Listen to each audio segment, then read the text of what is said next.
আমাদের শিক্ষার্থীদের যে স্বপ্নের ক্যাম্পাস, সেই স্বপ্নের ক্যাম্পাস বিনির্মাণ না হওয়ার আগ পর্যন্ত আমরা থামবো না। আমরা আমাদের লড়াই চালিয়ে যাব ইনশাআল্লাহ। ডাকসু নির্বাচনের মাধ্যমে ঢাকা বিশ্ববিদ্যালয়ের শিক্ষার্থীরা আমাদের উপর নেতৃত্বের আমানত রেখেছে। আমরা দৃঢ়কণ্ঠে বলতে চাই, ডাকসু নির্বাচনে ঢাকা বিশ্ববিদ্যালয়ের শিক্ষার্থীরা সাদিক কায়েম, এস এম ফরহাদ, মহিউদ্দিন খান সহ ঐক্যবদ্ধ শিক্ষার্থী জোটের আমাদের প্যানেলের উপর যে আমানত রেখেছে, আমরা সেই আমানতের যথাযথ হক আদায় করবো ইনশাআল্লাহ। আমরা কথা দিচ্ছি, আমাদের শিক্ষার্থীদের যে স্বপ্নের ক্যাম্পাস, সেই স্বপ্নের ক্যাম্পাস বিনির্মাণ না হওয়ার আগ পর্যন্ত আমরা থামবো না। আমরা আমাদের লড়াই চালিয়ে যাব ইনশাআল্লাহ। আমি ডাকসুর ভিপি হিসাবে আপনাদেরকে আমি পরিচয় দিতে চাই না। ঢাকা বিশ্ববিদ্যালয়ের শিক্ষার্থীদের কাছে আমি ডাকসুর ভিপি হিসাবে পরিচয় দিতে চাই না। আমি আমার বোনের একজন ভাই হিসাবে আমাকে পরিচয় দিতে চাই। আমার একজন ছোট ভাইয়ের বড় ভাই হিসাবে আমি পরিচয় দিতে চাই। আমার একজন বড় ভাইয়ের স্নেহের ছোট ভাই হিসেবে পরিচয় দিতে চাই। আমার বন্ধুর একজন বন্ধু হিসেবে পরিচয় দিতে চাই। আমার শিক্ষকের একজন ছাত্র হিসেবে আমি আমাকে পরিচয় দিতে চাই। আমি কথা দিচ্ছি, সাদিক কায়েমকে আপনারা যেভাবে দেখেছেন, ডাকসুর ভিপি হওয়ার পরে তার কোনো পরিবর্তন হবে না ইনশাআল্লাহ।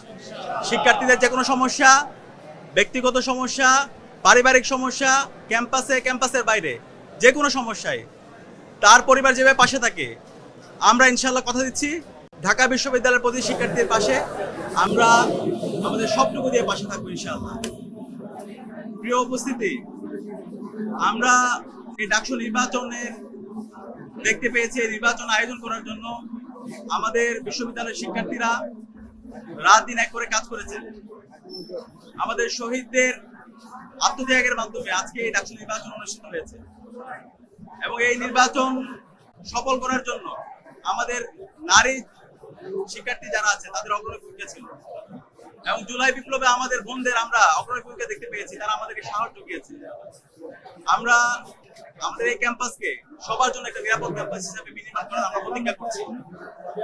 একই সাথে আমাদের এই ঢাকা বিশ্ববিদ্যালয়ের যে ধর্মের, যে পথের, যে মতের, যে আদর্শ লোক হোক না কেন, আমরা সবাই একসাথে কাজ করবো।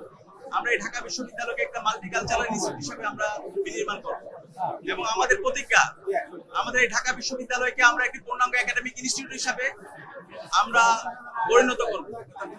একজন বিশ্ববিদ্যালয় শিক্ষার্থী প্রথম বর্ষ থেকে তার চমৎকার একাডেমিক এনভায়রনমেন্ট এখানে পাবে, গবেষণার পরিবেশ থাকবে, তার আবাসন নিয়ে ভাবতে হবে না, তার খাদ্যের নিরাপত্তা থাকবে, স্বাস্থ্যের নিরাপত্তা থাকবে এবং আমাদের নারীদের জন্য একটা নিরাপদ ক্যাম্পাস হিসেবে আমরা গড়ে তুলব। আমরা সবার কাছে দোয়া চাচ্ছি।